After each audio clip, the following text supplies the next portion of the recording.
رسیدیم به مبحث شیرین شناخت انواع توری ها. همین اول کار بهتون بگم که چرا این مبحث مهمه. اینجوری نیستش که ما یه دونه توری پیدا کنیم توی اینترنت بخریم یا یه فروشگاهی داشته باشه بخریم و همه پروتزها رو باهاش تولید کنیم. هم بتونیم کلاگیس یا هم پروتزهای مو رو ببافیم، هم ریش و سیبیل تولید کنیم، هم ابرو. هر کدوم از اینها یه قابلیت‌های خاص خودشون رو دارن، مواد تولید شدهشون فرق میکنه. اگه میخوای به شکل حرفه‌ای یاد بگیری باید حتما انواع توریا رو بشناسی که من چند مدل از مهماشو آوردم براتون. یه خانواده خیلی بزرگیه، یه دنیایی داره برای خودش، ولی چیزایی که ما خیلی ازشون نیاز داریم و ازشون استفاده میکنیم و پرکاربرد رو تو این کلیپ سعی میکنم بهتون آموزش بدم. و اول از همه اولین سوالی که پیش میاد، آقا چرا ما باید بریم $100 $70 $200 پول توریای حرفه‌ای بدیم برای تولید کلاگیسا و پروتزای مویمون یا حتی ریسیبیل و ابرو، ولی نمیتونیم از این توری های پشه بندی استفاده کنیم، همونایی که در پنجره میزنیم؟ اولین معضلی که اونا دارن اینه که 4 ضلعی ان. توری های حرفه‌ای که ما ازشون استفاده میکنیم برای تولید پروتزها 6 ضلعی هستن. خونه های 6 ضلعی میان به هم دیگه میچسبن و ساختار یک توری حرفه‌ای رو تولید میکنن. پس اولیش شد اینه که اونا 4 ضلعی ان و لوزی ان، ولی اینا حرفه‌ای‌ها 6 ضلعی ان. دومین دلیلش اینه که اونا از تارهای تک رشته‌ای نخ تولید شدن. شما اگه دقت کنید این پشه بندی‌ها و توریایی که ما استفاده میکنیم برای پنجره‌ها و در و پنجره، اصولا بعد از گذر زمان وقتی که بهش آفتاب میخوره یا هوا میخوره، در معرض هوا و آفتاب قرار میگیره، وقتی که یه دست معمولی بهش میزنیم دست میخوره اینو پاره میشه، چون قدرتی نداره. نخاش نخای بی‌کیفیتیه، یا اگر من نایلون باشه نایلونای تک رشته‌ای و بی‌کیفیت مسری پاره میشه، اصلا قدرتی ندارن و پیشنهاد میکنم که اصلا بهش فکر نکنید و فراموشش کنید. و در نهایت امرم که از نظر رنگ بندی و نوع تولیدش قابلیت فید پذیری ندارن و روی پوست وقتی که میخوایم بچسبونیم فید نمیشه. پس این قضیه کلا کنسل شد و بهتون دلیلش رو گفتم. میریم سراغ انواع توری‌های حرفه‌ای برای بافت پروتزها. اولین توری که من میخوام بهتون معرفی کنم توری‌های تمرینی هستش. ما یکی از معضلاتی که بچه‌ها اصولا دارن میخوان تمرین کنن، همش استرس دارن، ذهنشون درگیره که آقا ما این توریا متی $100 $200 داریم میخریم، میخوام تمرین کنیم بندازیم بیرون، خب خیلی هزینه میره بالا. یه بافنده برای اینکه بتونه قشنگ روی پروتز تمرکز داشته باشه و بتونه کارش خوب در بیاره، حداقل باید 30 40 ساعت گره زده باشه، تمرین کرده باشه تا ملکه ذهنش شده باشه.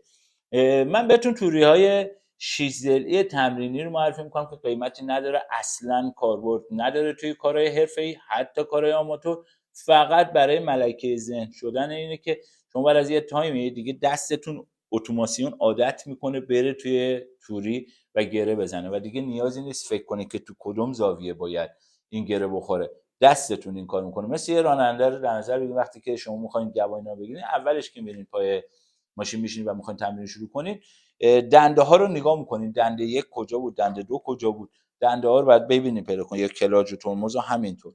ولی بعد از یه تایمی که رانندگی میکنید، چند ساعت که میگذره، این ملکه ذهنتون میشه و دستتون اتوماسیون حرکت میکنه، پاتون اتوماسیون خودش حرکت میکنه. دیگه فکر نمیکنید که الان پدال کلاج کجا بود، پدال ترمز کجا بود. حتی اگه الان این ماشینای اتومات هم در نظر بگیریم همینه دیگه، دنبالش دیگه نمیگه چون ملکه ذهنتون شده. توی بافت پروتز ها مثل کلاگیس و اینا هم باید همینجوری بشه. شما دیگه نیاز ندارین دنبال زاویه و سوراخ توری بگردین، خود دستتون اصولا درگیر میشه بعد از 20 ساعت 30 ساعت تمرین کردن. پس برای اینکه هزینه هاتون بیاد پایین‌تر، میتونید توریای 6 ضلعی تمرینی استفاده کنید که هم نخیش هستش هم نایلونیش هستش، چون برای تمرینه میگم فرقی نمیکنه، فقط 6 ضلعی بودنش مهمه.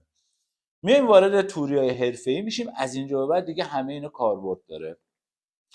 اولین توری که میخوام بهتون معرفی کنم توری‌های راشن لیس هستش یا توری‌های روسی که چند رشته‌ای ان. ما میدونیم که کلا خانواده‌های توری‌ها خانواده‌هایی ان که به دو دسته تقسیم میشن. خانواده اول مونوفیلامنت ها و پلی فیلامنت ها. مونوفیلامنت ها تک رشته‌ای ان، حالا تک رشته نخ یا تک رشته نایلون. پلی فیلامنت ها چند رشته‌ای ان. تو توری های روسی چند رشته‌ای نخن و خیلی ضخیمن، خیلی محکمن، قدرتش خیلی بالاست، به شدت قدرت خوبی داره و یکی از حسنای بزرگی که داره از دو جهت کشسانی داره. این توری‌ها رو تو کجای پروتزامون میتونیم استفاده کنیم؟ مثلا وقتی که می‌خوایم ما یه کلاگیس رو تولید کنیم، برای بازیگر یا برای مشتری، اصولا میریم اول از سرش یه قالب میگیریم. رسنگای مو رو حالا توی آموزش قالب گیری بهتون یاد دادم. قالب رو میگیریم و توری رو فیکس میکنیم. اکثر این توری ها 99% توری های حرفه‌ای قابلیت ریسایز شدن و یه سایز دو سایز بزرگ و کوچیک کردنشون دارن، ولی بیشتر دستتون باز نیست و بهتون اجازه این کارو نمیده توریا. ولی توری روسی یا راشن لیسا چون از دو جهت کیسانی میشه، اصولا تو مثلثی پشت سر استفاده میشه ازشون، چون از دو جهت کش میاد و حداقل قابلیت ریسایز شدن 4-5 سایز رو داره.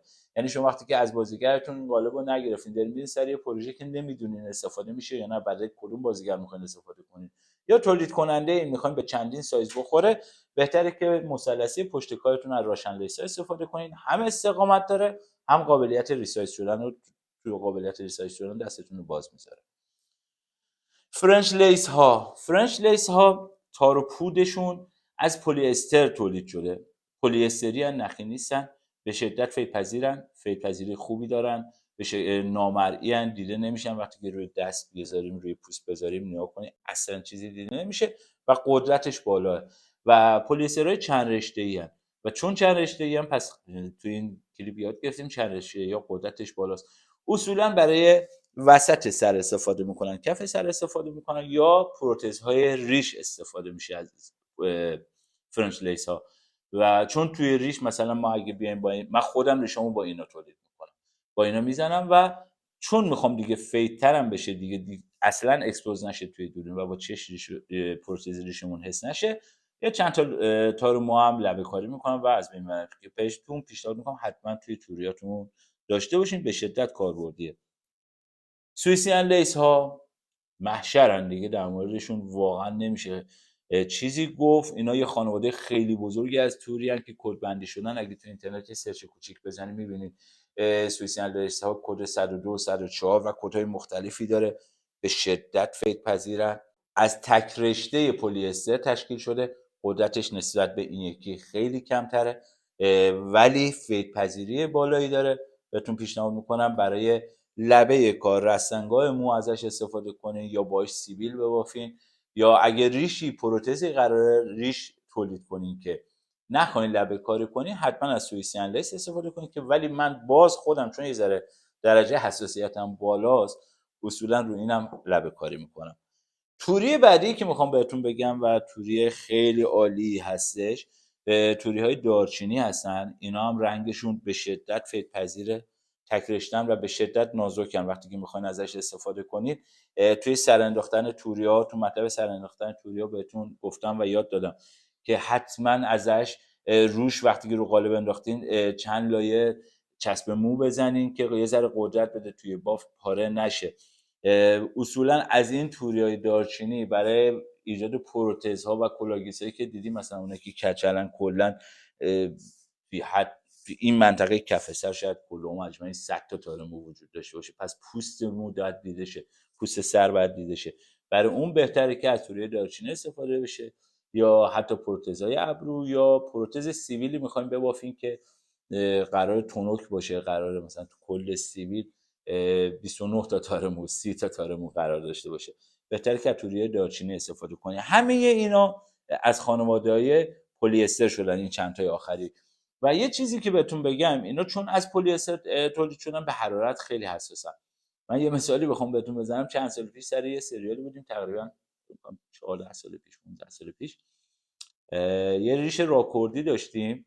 من برای اینکه رطوبت هوا خیلی بالا بود و گرما زیاد بود، برای اینکه فر مو بیشتر کنترل بشه، سعی کردم که تو فرم نیمسوز کنم و حرارت انبوفر رو برای نیمسوز کردن مو تنظیم کرده بودم.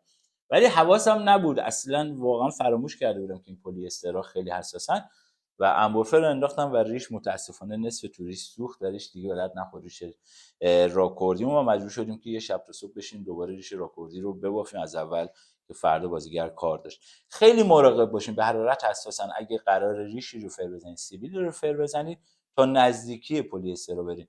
توی یه سری حرارت‌ها هیچ اتفاقی نمیفته، ولی اگه حرارت زیاد باشه، اگه 4 تا تار مو بسوزه، تو شما میتونی همون 4 تا تار مو رو بکنی و دوباره مو بزنی. ولی اگه توری بسوزه مجبوری کل پروتز رو عوض کنی. این بود از خانواده توری ها، خیلی مهمه. زیاد درگیر اسماش نشین، ما کاربردش رو نیاز داریم.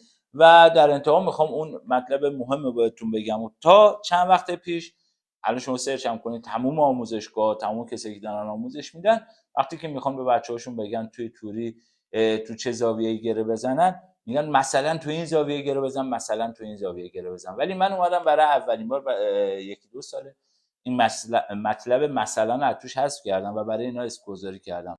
زاویه بالا رو یو و زاویه پایین توری رو که خط صاف توری هستش دی گذاشتیم و بغلی ها رو گذاشتیم یو آر دی آر و یو ال و دی ال و خیلی زیاد درگیر اسما نشیم. ولی توی آموزشمون از این به بعد از این اسما زیاد میشنویم و استفاده میکنیم.